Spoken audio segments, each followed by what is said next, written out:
ഇന്ന് ഒരു വീഡിയോക്ക് താഴെ ഒരുപാട് ആളുകളുടെ കമന്റ് എന്നെ വല്ലാതെ അസ്വസ്ഥനാക്കി എന്നുള്ളതാണ്. ആ കമന്റിൽ ഭൂരിഭാഗവും രണ്ട് മതങ്ങൾ അല്ലെങ്കിൽ മൂന്നോ നാലോ മതങ്ങൾ തമ്മിലുള്ള തർക്കങ്ങൾ, അവരങ്ങോട്ടും ഇങ്ങോട്ടും തെറി പറയുന്നതൊക്കെയാണ്. ഇത് കണ്ടപ്പോൾ എനിക്ക് പെട്ടെന്ന് ഓർമ്മ വന്നത് നമ്മുടെ ചൂരൽമലയിലുള്ള ആ ശവസംസ്കാരം ചെയ്ത ആ സ്ഥലം. അവിടേക്ക് നിങ്ങൾ ഒരിക്കലെങ്കിലും ഒന്ന് പോയാൽ മതി. അവിടെ പോകുന്ന സമയത്ത് നമ്മളൊരു 3 കുട്ടികളുടെ കബറടക്കം ചെയ്ത അല്ലെങ്കിൽ അവരുടെ ശവസംസ്കാരം ചെയ്ത ആ സ്ഥലം കാണാൻ പറ്റും. 3 പേരെയും ഒരൊറ്റ സ്ഥലത്താണ് അവിടെ മറവ് ചെയ്തത്.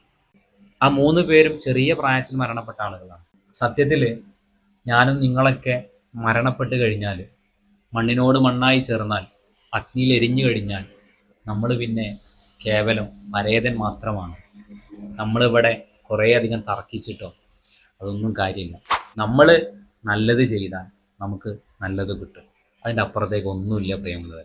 അതുകൊണ്ട് ഉള്ള സമയം നമ്മൾ തർക്കിക്കാതെ ആളുകളുമായിട്ടൊക്കെ നല്ല രീതിയിൽ പെരുമാറി ജീവിക്കുക എന്നുള്ളതാണ് ഏറ്റവും പ്രധാനപ്പെട്ടത്.